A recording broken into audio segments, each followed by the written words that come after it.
O Titanic não começou a afundar no momento em que atingiu o iceberg.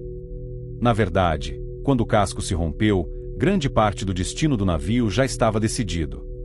Porque aquela noite não foi marcada por azar. Foi marcada por escolhas que pareciam seguras. Escolhas tomadas por pessoas experientes, treinadas e absolutamente confiantes no que estavam fazendo. O Titanic recebeu vários avisos de gelo antes da colisão. Nenhum deles foi ignorado por descuido. Eles foram relativizados. Porque, naquele contexto, nada indicava que o maior navio do mundo estivesse realmente em perigo. E é exatamente isso que torna essa história tão desconfortável. O Titanic não afundou porque alguém fez algo obviamente errado. Ele afundou porque tudo parecia estar funcionando bem demais. Na noite em que o Titanic partiu, não havia clima de tensão. Pelo contrário, tudo naquele navio comunicava segurança. Não apenas segurança técnica, mas segurança psicológica. O Titanic não era apresentado como um experimento ousado. Ele era tratado como uma resposta definitiva aos riscos do mar. A tecnologia empregada ali não sugeria, talvez funcione. Ela sugeria, problema resolvido. Jornais da época não falavam em perigo, falavam em avanço. Para passageiros, tripulação e até para quem projetou o navio, a sensação dominante não era expectativa, era confiança. E essa confiança moldou decisões pequenas, quase invisíveis, que só fariam sentido dias depois. O Titanic não entrou no Atlântico como um navio vulnerável. Ele entrou como um símbolo de que o homem, finalmente, havia aprendido a dominar o imprevisível. É exatamente aí que a história começa a se desviar do que, normalmente, se conta sobre o naufrágio. Para entender o Titanic, não basta olhar para o navio. É preciso olhar para o mundo que o construiu. No início do século XX, a humanidade vivia um momento raro de confiança absoluta. Máquinas atravessavam oceanos, encurtavam distâncias e pareciam finalmente domar forças que antes eram imprevisíveis. A engenharia não era vista apenas como técnica. Ela era vista como garantia. Navios ficavam maiores, mais rápidos, mais sofisticados. E, a cada novo avanço, crescia a sensação de que o risco estava ficando para trás. Nesse contexto, o Titanic não surgiu como uma aposta ousada. Ele surgiu como uma consequência natural.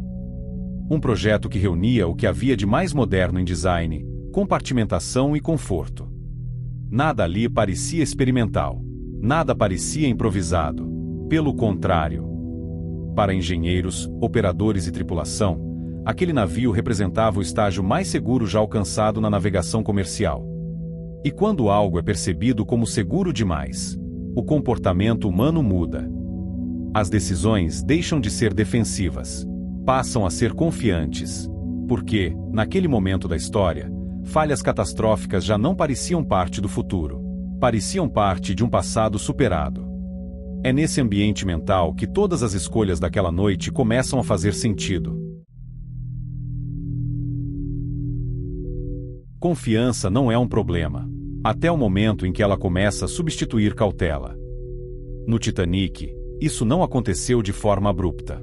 Aconteceu de maneira burocrática. Procedimentos que existiam para lidar com riscos foram sendo tratados como formalidades. Avisos de gelo continuaram chegando. Não foram ignorados. Eles foram absorvidos por um sistema que já acreditava estar preparado demais para falhar. A rota não foi revista de forma significativa. A velocidade não foi reduzida como seria esperado em um cenário de incerteza crescente. Não porque alguém fosse irresponsável, mas porque nada até ali havia dado errado. A experiência passada passou a valer mais do que o risco presente. E quando isso acontece, o perigo deixa de parecer urgente. Ele vira apenas mais um dado em meio a muitos outros. O Titanic não avançava pelo Atlântico apostando contra o gelo. Ele avançava acreditando que, se algo surgisse, haveria tempo suficiente para reagir. Essa é uma lógica extremamente comum. E quase sempre, ela só falha uma vez. O Titanic não foi construído apenas para atravessar o Atlântico. Ele foi projetado para provar um ponto. Cada detalhe do navio carregava uma mensagem implícita: direção, previsibilidade, domínio sobre o risco. Não se tratava de invulnerabilidade literal. Ninguém acreditava que o Titanic fosse indestrutível. O que se acreditava era algo mais sutil e muito mais perigoso, que qualquer problema relevante poderia ser identificado a tempo e administrado com calma. Essa confiança não surgiu do nada. Ela foi construída ao longo de décadas em que a engenharia naval parecia sempre um passo à frente dos perigos do mar. O Titanic representava o auge dessa lógica. Compartimentos estanques, portas automáticas, sistemas pensados para conter falhas localizadas. A ideia central não era evitar todo acidente. Era garantir que nenhum acidente fosse grande demais para escapar ao controle humano. E quando um sistema é construído com essa mentalidade, algo muda silenciosamente no comportamento das pessoas. O risco deixa de ser uma ameaça constante e passa a ser tratado como uma variável administrável. O impossível não parecia impossível, parecia improvável. E tudo o que é improvável tende a ser empurrado para depois. Naquela noite, o Titanic não avançava apenas pelo oceano.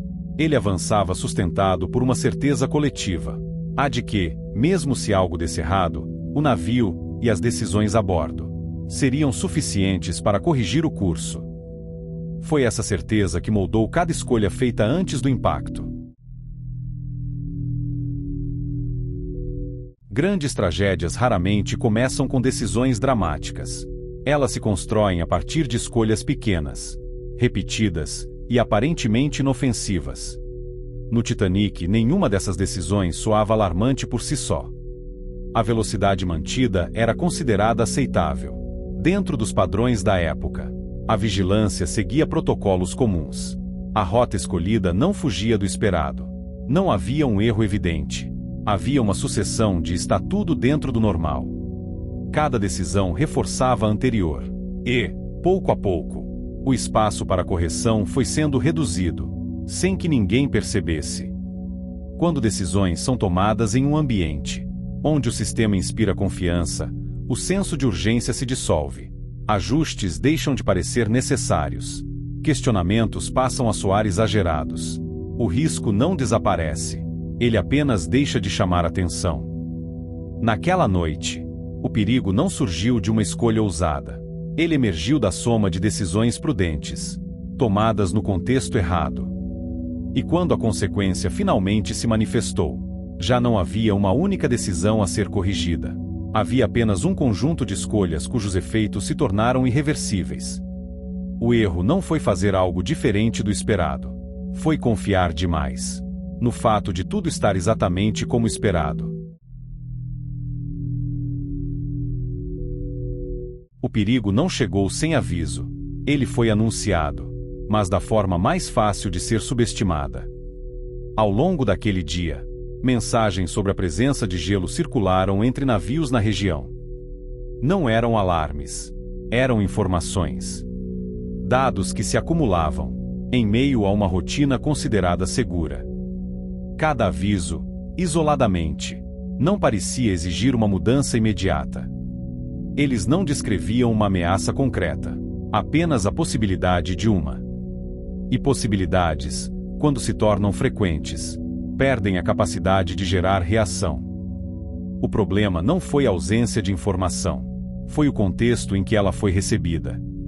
Em um sistema confiante, avisos deixam de soar como alertas e passam a ser tratados como parte do cenário. Na ponte de comando, não havia a sensação de que algo extraordinário estivesse prestes a acontecer. O fluxo de decisões continuou normal. A velocidade foi mantida. A vigilância seguiu os protocolos usuais. E, sem perceber, o navio avançava para uma situação onde o tempo de reação seria insuficiente. O erro não foi ignorar os avisos. Foi interpretá-los à luz de uma confiança que nunca havia sido testada em condições extremas.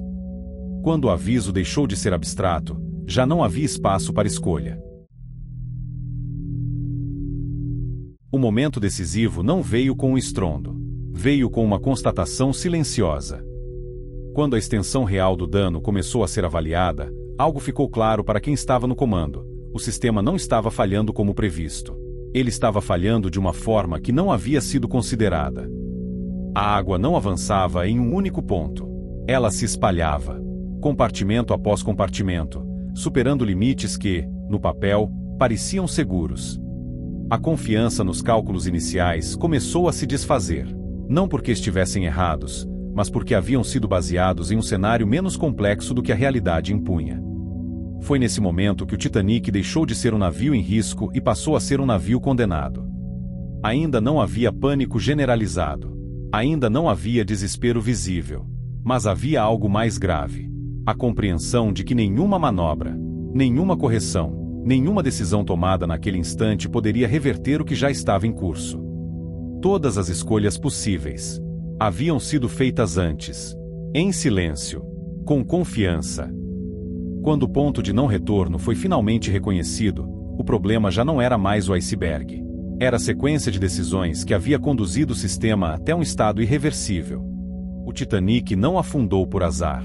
Ele afundou porque funcionou exatamente como um sistema confiante demais funciona, quando encontra um cenário para o qual não foi psicologicamente preparado. Se esse vídeo mudou a forma como você entende o Titanic, então ele cumpriu o papel dele. Se inscreva no canal, ative as notificações e escreva nos comentários: qual decisão, na sua opinião, tornou o desastre inevitável? Porque histórias não se repetem. Padrões, sim.